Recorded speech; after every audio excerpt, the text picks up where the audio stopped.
পশ্চিমবঙ্গ পরিস্থিতিতে বা পশ্চিমবঙ্গের নির্বাচনের পর যে পরিস্থিতি তৈরি হয়েছে, নির্বাচনে যে ফলাফল হয়েছে, তাতে বিএনপিতে অলরেডি কঠিন পরিস্থিতি শুরু হয়ে গেছে। বিএনপি প্রচন্ড ভয়ে দৌড়ঝাঁপ শুরু করে দিয়েছে। বিএনপির মাথা খারাপ হয়ে গেছে। বিএনপি দেশ চালাতে হিমশিম খাবে। বিএনপির আসলে কপাল খারাপ। প্রকৃতি বিএনপির সাথে বিরূপ আচরণ করে। বিএনপি ক্ষমতায় আসার পর পশ্চিমবঙ্গে কেন ক্ষমতার পরিবর্তন হবে, মমতার পরাজয় হলো এবং উগ্র হিন্দুত্ববাদীরা ক্ষমতায় আসলো, এখন তারা সেখান থেকে মুসলমানদেরকে বের করে দিতে পারে এবং তারা বাংলাদেশে এসে আশ্রয় নিতে পারে, একটা অস্থির পরিস্থিতি তৈরি হবে। বিএনপি ক্ষমতা আসার পর বৃষ্টিতে কৃষকদের ধান নষ্ট হয়ে যাচ্ছে, এটা বিএনপির দোষ না, কিন্তু কপাল খারাপ। বিএনপি ক্ষমতা আসার পর ইসরায়েল যুক্তরাষ্ট্র ইরানে হামলা করলো, তারপরে তেল নিয়ে এক হুলস্থুল কাণ্ড ঘটে গেল, যদিও শেষ পর্যন্ত ইরান এবং যুক্তরাষ্ট্র যুদ্ধের একটা সমাপ্তি আমরা দেখেছি, আল্লাহর কাছে শুকরিয়া। তো দর্শক, বিএনপির কপাল খারাপ। তো এই যে শুভেন্দু ক্ষমতায় আসছে বা বিজেপি ক্ষমতায় আসছে পশ্চিমবঙ্গে, এটাও বিএনপির জন্য কপাল খারাপ। বিএনপি যেখানে ভারতের সাথে সম্পর্ক ডেভেলপমেন্টের একটা স্বপ্ন দেখছে, কিছুটা পরিস্থিতির উন্নতিও ঘটানোর কথা বলছে, ভিসা প্রক্রিয়া স্বাভাবিকীকরণ, কিন্তু আপনি চিন্তা করেন অলরেডি গেরুয়া সন্ত্রাসীরা মুসলমানদের উপর আক্রমণ শুরু করেছে এবং পশ্চিমবঙ্গের গোস্তের দোকান, গরুর গোস্তের দোকানের উপর, একটা গরুর গোস্তের দোকানের খবর দেখে যে বুলডোজার দিয়ে ভেঙে ফেলেছে এবং মুসলমানরা প্রচন্ড আতঙ্কে আছেন যে তাদের বাড়িঘর বুলডোজার দিয়ে ভেঙে ফেলবে, তারা অসহায় হয়ে পড়বে, তাদেরকে পশ্চিমবঙ্গে থাকতে দেওয়া হবে না, তাদেরকে উৎখাত করা হবে। এবং অলরেডি সরাসরি শুভেন্দু ঘোষণা দিয়েছেন যে মুসলমানরা আমাকে ভোট দেয়নি, আমাকে হিন্দুরা ভোট দিয়েছে। এর মানে কি? মুসলমানদেরকে মারো, কাটো, বৈধ, এইটার বৈধতা উৎপাদন করেছে এবং নিশ্চিত যে এ ধরনের ঘটনা ঘটবে। এর মানে পুশিনে ঘটনা ঘটবে। ভারত, পশ্চিমবঙ্গ সরকার, সম্ভাব্য সরকার, বিজেপি সরকার, গেরুয়া সন্ত্রাসীরা পশ্চিমবঙ্গের মুসলমানদেরকে পিটিয়ে বাংলাদেশের ভিতর ঢুকিয়ে দিবে, তাদের বাড়িঘর বুলডোজার দিয়ে ভেঙে বাংলাদেশের ভিতর ঢুকিয়ে দিবে।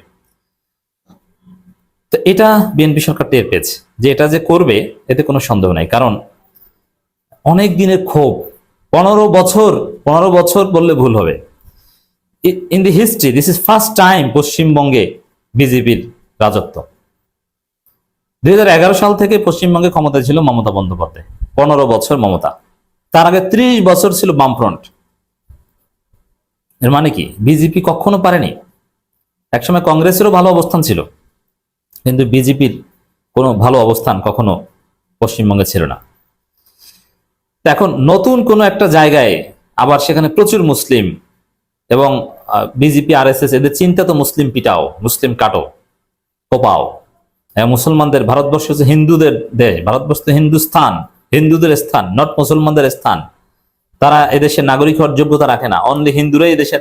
ভারতের যে নাগরিকত্ব আইন আপনারা জানেন যে সেখানে ওই কথা আছে, হিন্দুরাই এদেশের নাগরিক। এমনকি বাংলাদেশ থেকে হিন্দুরা আসলেও তারা নাগরিক হওয়ার যোগ্য, কিন্তু মুসলমানদের দেশ হচ্ছে পাকিস্তান এবং ভারত।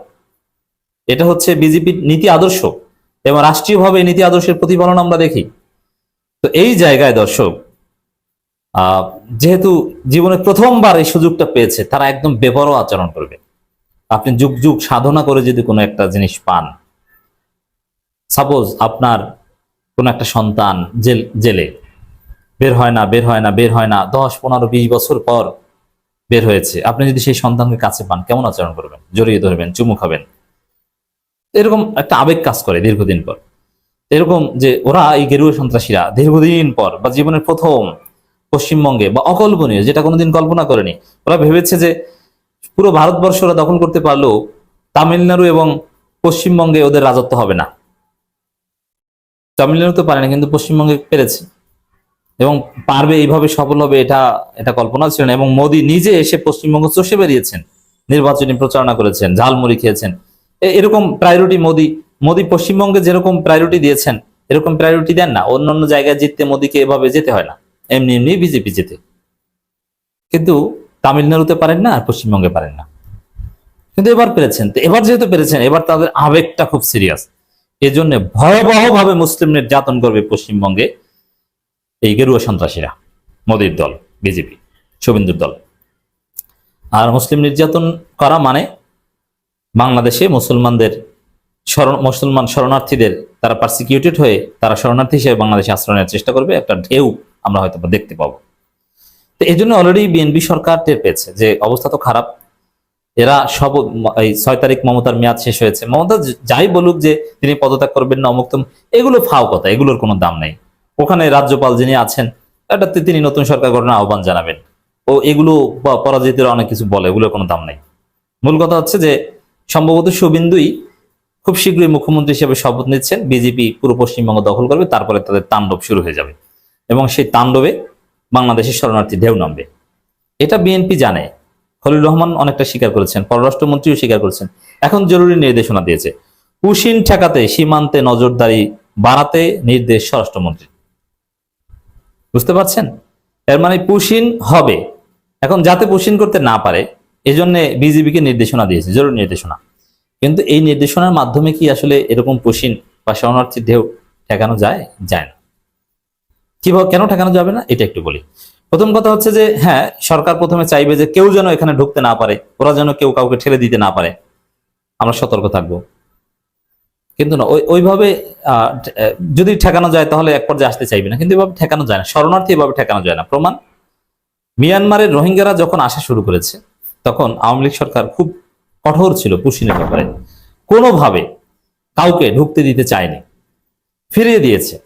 অসহায় গরিব একদম হাত জোর করে অনুরোধ করেছে, প্লিজ আমাদেরকে জায়গা দেন, কিন্তু জায়গা দেয়নি, নৌকা ফিরিয়ে দিয়েছে।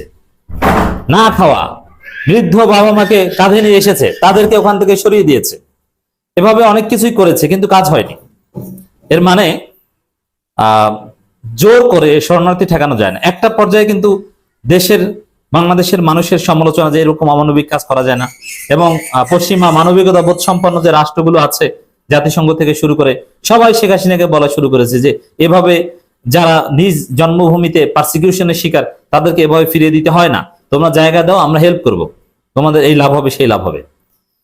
তো যখন পশ্চিমবঙ্গ থেকে মুসলমান শরণার্থীদের ঢেউ আসবে, তারা বর্ডারে এসে হাত জোর করে বলবে প্লিজ আমাদেরকে মেরে ফেলে আমাদের জায়গা দেন, তখন বাংলাদেশের মুসলমানরা আন্দোলন করবে, জামাত আন্দোলন করবে, এনসিপি আন্দোলন করবে। না, মিনিমাম মানবিকতা বোধ দেখানো দরকার, জীবন বাঁচানোর জন্য তাদেরকে জায়গা দেন। কেন দেবেন না? এটা এইসব জায়গায় কোনো রাষ্ট্র এবং রাজনীতি কোনো